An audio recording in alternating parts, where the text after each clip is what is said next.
Zdravo dragi moji, dobrodošli na kanal. Ovo je ideja za ručak koji ja najviše volim i mogu da ga jedem apsolutno svaki dan. Vrlo se jednostavno priprema i sve je domaće.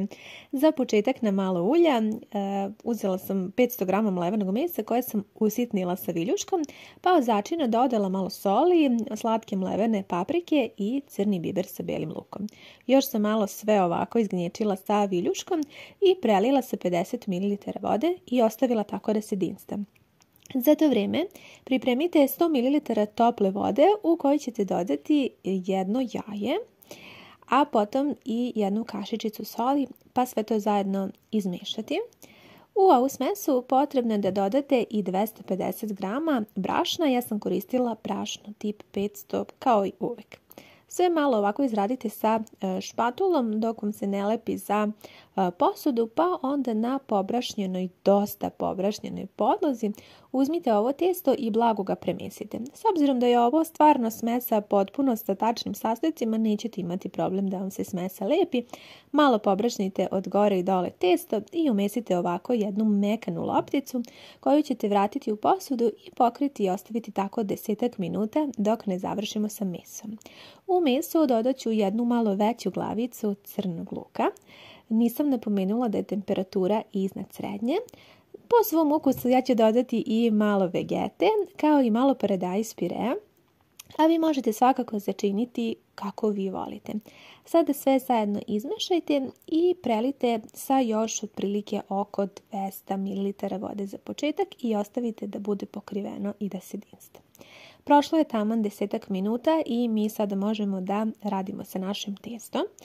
Podlogu je potrebno da pobrašnite i to jako dobro, svuda ravnomerno.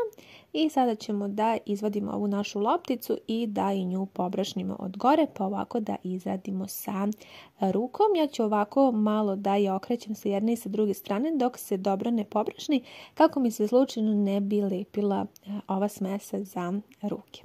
Zatim pristupamo razlačenju ovog testa. Bilo bi poželjno da imate ovako neku oklagiju sa kojom je lako da radite i onda će sve biti prilično jednostavno. Izradite testo da bude jako tanko.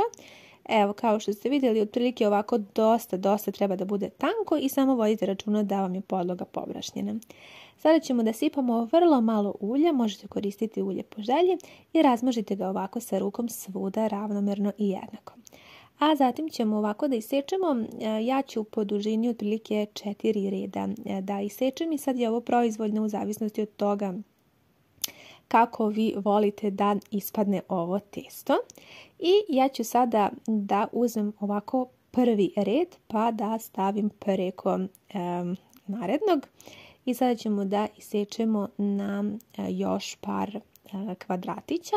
I ovo je bio neki moj predlog kako možete da sečete ovo testo, a vi u svakom slučaju možete i po vašoj želji sitnije, krupnije. Vrlo je jednostavno za rad, domaće testo, ispašće vam jako dobro. Pogledajte vi koliko je to mekano i apsolutno nije bitno da li je jednako.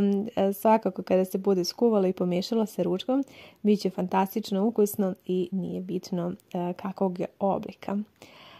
Kada je prošlo otprilike nekih 15 do 20 minuta i meso se prodinstalo do pola, ja ću dodati jedan krompir koji je iseckan ovako na veoma sitno i preliti sa još otprilike 200 ml voda. Vode dodajte povremeno po potrebi, ne treba previše, ali tek toliko da vam meso ne zagori. Od začina ću dodati još malo bosiljka, vi isprobajte da li vam se dopada i pokrite i ostavite sada da i krompir omekša. To će se desiti otprilike za nekih 15 minuta.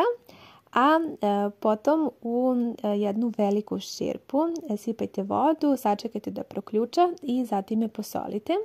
Pa onda dodajte ovo testo koje ste pripremili ovako jedno po jedno. Voda je i dalje ključala. Ovo je stvarno fantastičan način na koji možete pripremiti domaće testo različitih vrsta oblika. Vidjeli ste već u prethodnim videima da sam ja umjesto jednog cijelog jaja koristila laneno seme pomešano sa malo tople vode. Može i tako. ukoliko postite. Tako da je fantastičan recept. Kuvajte ovo testo otprilike nekih 5 do 7 minuta. Kada ono ovako ispliva na površinu i bude mekano, ono je i gotovo. Vi svakako isprobajte, povremeno ovako promešajte. Ja ću vam sad ovako sa vilješkom pokazati, pogledajte kako je mekano i stvarno fantastično testo, vredi truda. Potom, kada je testo kuvano, možete ga dodati u vaše meso ili možete servirati odvojeno tako što ćete prvo servirati testo, a preko meso ili recimo neko instant povrće ukoliko postite. Ovaj recept je stvarno jako ukusan. S obzirom da sam ja veliki ljubitelj generalno svih vrsta testenina i mogla bih je jesti zaista svaki dan, po meni je ovo stvarno jako ukusan ručak i nadam se da će se i vama dopasti. Ukoliko niste nikada pripremali domaće testo, evo jednog super predloga i načina da to uradite vrlo lako i jednostavno, bez i malo muke, i verujem da će svima uspjeti ukoliko budu pratili ove moje tako i jednostavne savjete. Nadam se da vam se ovaj recept dopao. Vi mi pišite ukoliko ga budete isprobali kako vam se svidelo, kako vam je uspeo. Nadam se da hoće, možda čak i bolje nego meni.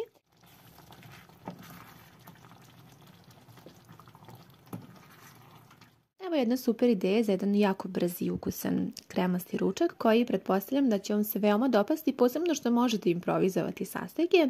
Ja sam imala 500 grama krmenadle i sada sam ih, kao što ste vidjeli, ovako samo odvojila od kostiju i iseckala na dosta krupne komade. Na tiganj sam sipala malo ulja i dodala jednu malu krišku putera i sačekala da se zagreje. Za to vrijeme malo mariniram meso, dobro sam ga oprala, ostalo je malo vode. Dodala sam malo ulja, crvenu papriku, malo vegete i bibera. Sve sam to pomiješala, kašičice sam koristila, kao što ste vidjeli, one male kašičice ili po vašem ukusu. Kada ste to sve sjedinili, a ulje se taman lepo zagrejalo, možete dodati ove krupne komade mesa da se lepo izdinstaju na malo jačoj vatri. Za to vrijeme mi ćemo pripremiti ostale sastojke. Ja ću ovdje iskoristiti jedan crni luk, to je neka srednja glavica, i iseckat ću ovako na sitno. Zatim ćemo sada da preokrenemo meso, pošto je dosta jaka vatra, preokrenut ćemo sada na drugu stranu da se lepo zapeče i sa jedne i sa druge strane, odnosno da jako lepo omekša i super je ako dodate malo putera ili čak margarina, sasvim je svejedno, samo da bude lepo i mekano. Ovdje sam imala malo kupusa, pa ne znam da li tu ima možda otprilike oko 400 grama kupusa, možda ni toliko. I iseckat ću, kao što vidite, na dosta sitno ovaj kupus. Spremam ga sa strane i iskoristit ću još dve malo veće šargarepe. Njih ću da iseckam na kolutove, ne moraju biti pretjerano sitni. Meso se polako dinsta, možete sada malo da smanjite, neka temperatura bude iznad srednje i dodajte sada crni luk, pa sve zajedno miješajte da se sad luk zajedno sa mesom prodinsta i da poprimi ukuse. Možete da pokrijete sa poklopcem i da sačekate da meso se prodinsta nekih 15 minuta, odnosno da bude pečeno do polovine, a potom dodajte i mešavinu ostalog povrća. I sad u ovom početku sve zajedno izmešajte, neka se sada i meso i povrće lepo prodinstaju i poprime ukuse. Dodala sam još malo vegete, možete posoliti i pokrila sam. Ostavila tako da se dinsta nekih 10 minuta dok je moglo bez dodavanja vode. Dodat ću još malo bibera sa belim lukom i sve promešajte, jer ovo je baš dosta važno kako bi sada i kupus i šargarepa poprimili te fine ukuse. Kada je prošlo 15 minuta, ja sam prelila sa 200 ml vode. Otprilike je to dosta na ovu količinu mesa i povrća, pa sada sve to zajedno promešajte. Možete koristiti apsolutno bilo koje povrće koje imate i tako sada nastavite da kuvate još nekih možda 5 minuta.